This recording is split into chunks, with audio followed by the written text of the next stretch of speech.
શાંતિ સમિતિના અધ્યક્ષ માન્ય પંચમહાલ જિલ્લાના સમાર્તા સાહેબ અને કાયદો વ્યવસ્થાના પંચમહાલ જિલ્લાના માન્ય પોલીસ અધિક્ષક સાહેબ, આરસી સાહેબ, એસઓજીના કદ્દાવર પીઆઈ સાહેબ, એ ડિવિઝન પીઆઈ સાહેબ અને અહીંયા પધારેલા તમામ સમાજના આગેવાનો સાહેબ, ગઈકાલે જે બનાવ બન્યો ગોધરા પશ્ચિમ વિસ્તારમાં, બીડજન વિસ્તારમાં, તો માન્ય પોલીસ અધિક્ષક સાહેબે અને એમની તાબાની જેટલા અધિકારીઓ હતા એમને ખૂબ કાબિલિયતથી અને એમને પરિસ્થિતિ ઠાળે પાડી. માન્ય પોલીસ અધિક્ષક સાહેબે અમને ખૂબ સરસ વાત કરી કે અમે એ જ લોકોને લઈશું કે જે ફૂટેજમાં આવ્યા છે અને ગઈકાલના પણ એમને કહી રહ્યા છે, એમને તપાસી રહ્યા છે.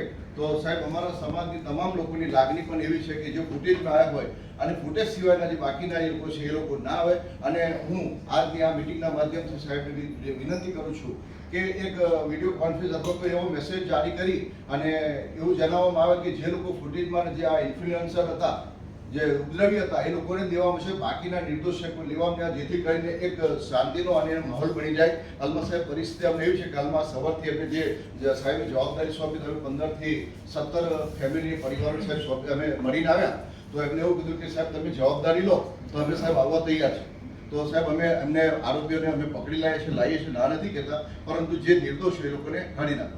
બીજો માન્ય સમાર્તા સાહેબે હાલમાં કીધું કે સાહેબ અહીંયા અમારા સનાતન ધર્મ તમામ આગેવાનો બેઠા છે અને તમામ અધ્યક્ષો બેઠા છે.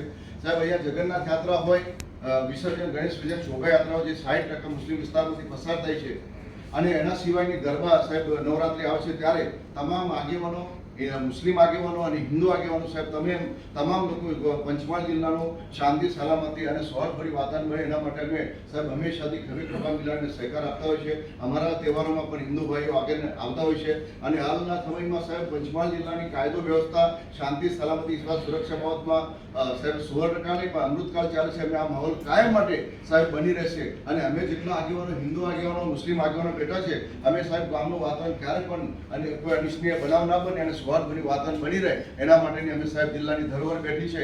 એમને અમે સાહેબ અમે તમામ લોકો ભેગા સહિયાર પ્રયાસ રૂપે અમે તમને ખાતરીને વચન આપીએ છીએ હવે વાતાવરણ નહીં બગડવા દઈએ અને સાહેબ એવું કોઈ નામ ખરાબ થયું નહીં કરવા દઈએ. સાહેબ, તમારી પણ મજબૂરી હોય છે, અમે પણ સાહેબ સહકાર આપીએ છીએ. વાત થોડી લાંબી થાય છે, પરંતુ સાહેબ મારા સમાજ વતી અમે લાગણી વ્યક્ત કરીએ છીએ કે આ જે ગઈકાલે જે બનાવ બન્યો સાહેબ અમે ખંડન કરીએ છીએ, એનો વિરોધ કરીએ છીએ અને જે સાહેબ જે ખોટા લોકો છે, ઉપદ્રવી છે, સાહેબ એને છોડવામાં ના આવે. અને સાહેબ આ જે બુદ્ધિ વગરનો માણસ જે ઇન્ફ્લુએન્સર હતો એ અગાઉ બનાવ બની ચૂકેલા છે અને એની પાસે બુદ્ધિ વગરના માણસ પર જે બુદ્ધિ વપરાય છે એવા લોકો સામે પણ સાહેબ પગલાં લેવામાં આવે. સાહેબ બહુ સારી વાત કરી કે આવા લોકો સામે પાછળના હુકમો પણ કરાવશું. તો આવા સાહેબ જેથી કરીને આ ગામનું વાતાવરણ જે ભૂતકાળમાં જે આમનું બદનામી છે સાહેબ એને ભૂસવા માટેના તમામ હિન્દુ આગેવાનો, મુસ્લિમ આગેવાનો સાહેબ એનો પ્રયાસ કરે છે. મને આ પ્રસંગે બે શબ્દો બોલવાનો જે તક આપ્યો, ખૂબ ખૂબ આભાર વ્યક્ત કરું છું.